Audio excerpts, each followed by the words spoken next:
অনুপ্রবেশের পর ভারতে বসবাস, খড়িবাড়ি থেকে জালে 3 বাংলাদেশি। আরো একবার আপনাদের জানাই, অনুপ্রবেশের পর ভারতে বসবাস, খড়িবাড়ি থেকে জালে 3 বাংলাদেশি, পুলিশের জালে বাবা সহ 2 ছেলে। ধৃতদের কাছ থেকে উদ্ধার হয়েছে ভারতীয় পরিচয়পত্র। প্রথমে অনুপ্রবেশ আর তারপর ভারতে বসবাস, খড়িবাড়ি থেকে জালে 3 বাংলাদেশি, পুলিশের জালে বাবা সহ 2 ছেলে। ধৃতদের কাছ থেকে উদ্ধার হয়েছে ভারতীয় পরিচয়পত্র।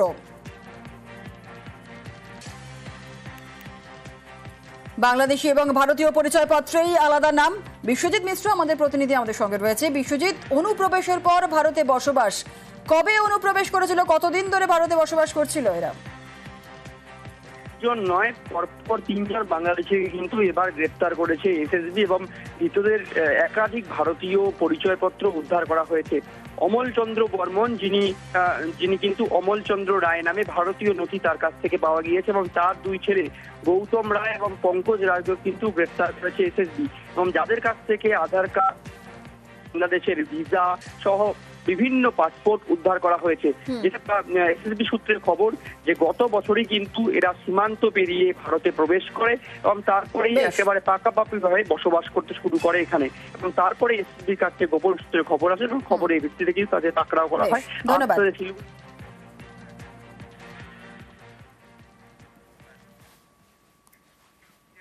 আসছি পরবর্তী খবরে। মাস 2 আগে বর্ষায় ভয়ঙ্কর শিলাবতী, জলের তোড়ে ভেঙে যায় কাঠের সেতু। তখন থেকেই দুপারের বাসিন্দাদের যোগাযোগ বিচ্ছিন্ন। আর এই সমস্যা মেটাতে নতুন কাঠের সেতু তৈরি করছে চন্দ্রকোনা 2 নম্বর ব্লক প্রশাসন। এর জন্য বরাদ্দ করা হয়েছে 15 লক্ষ টাকা।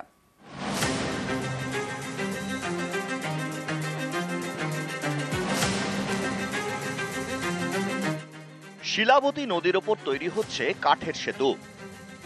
দ্রুত কাজ শেষের অপেক্ষায় নদী পাড়ের বাসিন্দারা।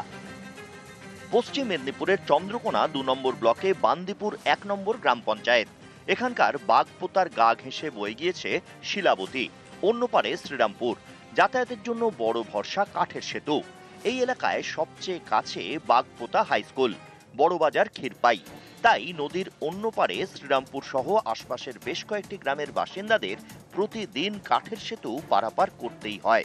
মাস 2 আগে এ পথেই বিপত্তি। প্রবল বর্ষায় তখন শিলাবতী ফুঁসছে, জলের তোড়ে ভেঙে যায় কাঠের সেতু, দুপারের মধ্যে যোগাযোগ বিচ্ছিন্ন হয়ে যায়। সমস্যায় পড়ে বাগপোতা হাই স্কুলের পড়ুয়ারা। এরই মধ্যে চলে ঝুঁকির নদী পারাপার। এই সমস্যা মেটাতে উদ্যোগ নেয় চন্দ্রকোনা 2 নম্বর ব্লক প্রশাসন।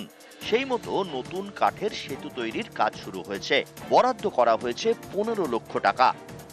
সমস্যা গোটাটাই, ওপারের লোক এদিকে চাষবাস হয়, তারা আসতে পারেনি, স্কুলের পড়ুয়ারা আসতে পারেনি, আমরা তো বেরোতেই পারিনি। ছোট ডিঙি করে কোনো রকমে যাতায়াত হতো, যাতায়াতে প্রচুর সমস্যা। এখন এই কাজ শুরু হয়েছে, বিডিও সাহেবের উদ্যোগে কাজ শুরু হয়েছে। গ্রামের মানুষ খুবই খুশি, আমরা অত্যন্ত খুশি। কাজ চলছে, আজ 10-12 দিন হচ্ছে কাজ চলছে। প্রথম বন্যায় 20 জুন হবে সম্ভবত, 20 জুনের বন্যাতে ওটা ভেঙে গেছিলো। তারপর থেকে ওই প্রান্তের ছেলেমেয়েদের মানে পুরো বিচ্ছিন্ন হওয়ার কারণে তারা আসতে পারেনি। তারা একাডেমিক্যালি বেশ সাফার করেছে। এমতো অবস্থায় বিডিও সাহেব আমাদেরকে কথা দিয়েছিলেন যে তিনি ব্রিজটা যত তাড়াতাড়ি পারবেন রিপেয়ার করে দেবেন, যাতে স্কুলের বাচ্চাদের কোনো অসুবিধে না হয়। এটা শুরু হয়েছে, আমরা অত্যন্ত খুশি। বাগপোতা ব্রিজটা বিগত বন্যাতে ভেঙে গেছিল। বাগপোতা হাই স্কুলের স্টুডেন্ট এবং আশপাশের গ্রামের মানুষদের চলাচলের খুব অসুবিধা হচ্ছিল। আমরা খুব তাড়াতাড়ি কাজটা ওদের কথা দিয়ে এসেছিলাম যে খুব তাড়াতাড়ি আমরা কাজটা শুরু করে দেবো। টেন্ডার করেছি, টেন্ডার করে কাজ শুরু হয়ে গেছে। আশা করা যায় 15 থেকে 20 দিনের মধ্যে আমরা ব্রিজটা কমপ্লিট করে দিতে পারবো, যাতে করে বাগপোতা হাই স্কুলের স্টুডেন্ট এবং আশেপাশের মানুষদের চলাচলের সুবিধা। ব্রিজটা একদম নতুন করে আমরা তৈরি করছি চন্দ্রকোনা 2 পঞ্চায়েত সমিতিতে। চন্দ্রকোনা থেকে সুকান্ত চক্রবর্তী, নিউজ 18 বাংলা। অবশেষে বানারহাটে খাঁচাবন্দি চিতাবাঘ। এই চিতাবাঘের ভয়, শিশুদের খাঁচায় রেখে কাজে যেতেন চা বাগানের কর্মীরা। অন্যদিকে আলিপুরদুয়ারের চা বাগানে চিতাবাঘ ধরতে পাতা হয়েছে খাঁচা।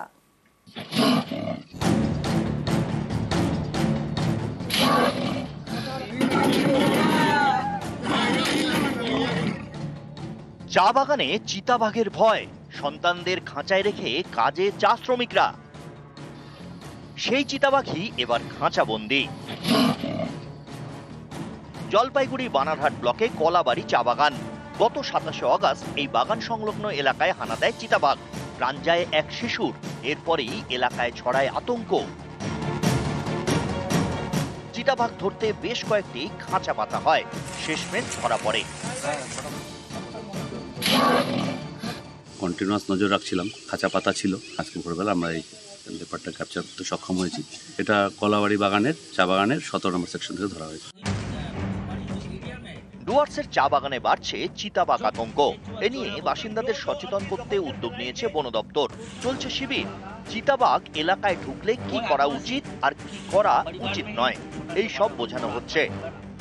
আমরা এখানে একটা অ্যাওয়ারনেস মিটিং করলাম যে লেপার্ডকে যদি দেখা যায় এবং লেপার্ডকে কিভাবে আমাদের লেপার্ডের হাত থেকে বাঁচতে হবে, নিজেদের বাড়ির বাচ্চাদেরকে কিভাবে বাঁচাতে হবে।